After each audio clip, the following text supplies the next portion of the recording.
আজি বিশ্ব হস্তি দিৱস হাতীৰ সুৰক্ষা আৰু সংৰক্ষণৰ সজাগতা সৃষ্টিৰ উদ্দেশ্যে সমগ্ৰ বিশ্বতে পালন কৰা হয় এই দিৱস 2012 চনৰ পৰা প্ৰতি বৰ্ষতে পালন কৰা হৈছে এই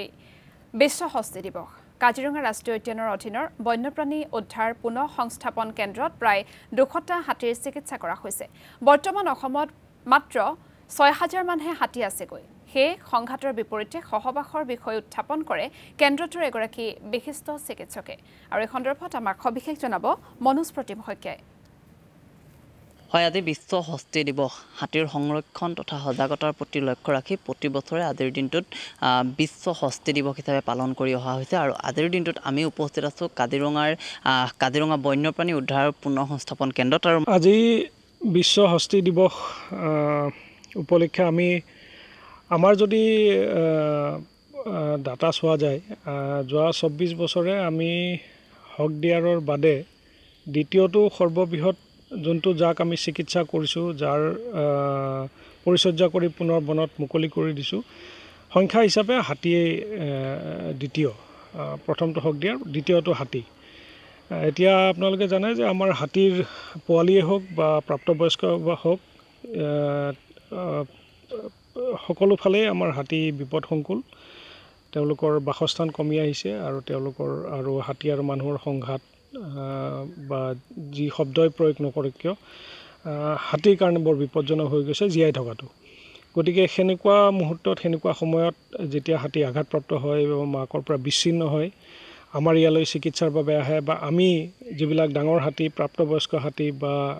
ডাঙৰ যিবিলাক পোৱালি আছে যিটো ইয়ালৈ অনা সম্ভৱ নহয় সেনেকুৱা ধৰণৰ হাতী ঠাইতে চিকিৎসা কৰি আমি প্ৰায় 200 মান হাতী এতিয়ালৈকে পুনৰ বনত মুকলি কৰি দিব সক্ষম হৈছোঁ আৰু আমাৰ ইয়াত কিছুমান দুৰ্গম এলেকা আছে যিখিনি এৰিয়াত হাতী আছে যেনে কাজিৰঙা কাৰ্বি আংলঙৰ প্ৰায় আমাৰ নৰ্থ কাৰ্বি আংলং ইষ্ট কাৰ্বি আংলঙে হওক বা নগাঁৱৰ পাতদেশত হওক বা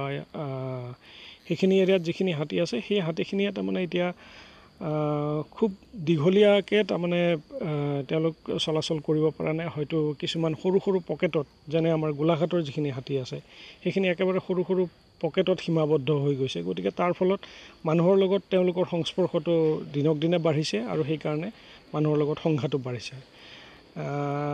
এতিয়া গোলাঘাটত কিছুমান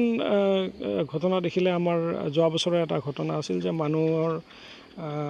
ধানৰ পথাৰত হাতী আহোঁতে তেওঁলোকে মূৰত খেল মাৰি দিছে যিটো ধৰক আগে পিছে আমি সেনেকৈ দেখা নাছিলোঁ হয় কেতিয়াবা মানুহ অতিষ্ঠ হৈ যায় তেওঁলোকৰ ধৈৰ্যৰ বান্ধোন ছিঙি যায় তেতিয়া তেওঁলোকে এনেকুৱা হিংস্ৰ পন্থা ল'ব পাৰে কিন্তু পোৱালি হাতী এটাৰ মূৰত খেল মৰা সেই দৃশ্যটো এতিয়াও আমাৰ মনত আছে আৰু হয়তো দুই এজন দুষ্কৃতিকাৰীৰ কাৰণে আমাৰ গোটেই সমাজখন আচলতে বদনাম হয় কিন্তু এইটো অনস্বীকাৰ্য যে আমাৰ যেতিয়াই হাতীৰ ৰেস্কিউ আমি কৰিবলৈ যাওঁ বা যিকোনো হাতীৰ মৃত্যু হওক বা অস্বাভাৱিক মৃত্যু হওক বা ৰেস্কিউ কৰিবলৈ হওক বা আঘাতপ্ৰাপ্ত হাতীক আমি যেতিয়া চিকিৎসা কৰিবলৈ যাওঁ তেতিয়া ওচৰৰ পাজৰৰ গোটেইখিনি মানুহে লাগিলে সেই হাতী জাকটোৱে হয়তো তেওঁলোকৰ ঘৰো ভাঙিছে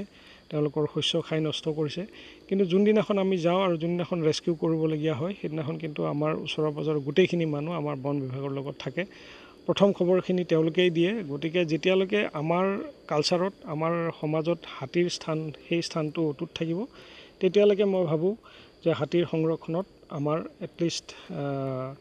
আমি একেবাৰে আমি তেতিয়ালৈকে আশাবাদী হৈ থাকিম যেতিয়ালৈকে হাতীৰ সেই স্থানটো আমাৰ সমাজত অক্ষুণ্ণ থাকিব ভৱিষ্যত কি বুলি ক'ব পাৰি হাতীৰ অসমত হাতীৰ ভৱিষ্যত আমি শংকিত যদিও আমি খুব আমি আশাবাদী কাৰণ অসমৰ নিচিনা হেবিটেট ইয়াত বৰষুণ হয় মনোজ প্ৰতিম শইকীয়া আপোনাক এই মুহূৰ্তত ধন্যবাদ জ্ঞাপন কৰিছোঁ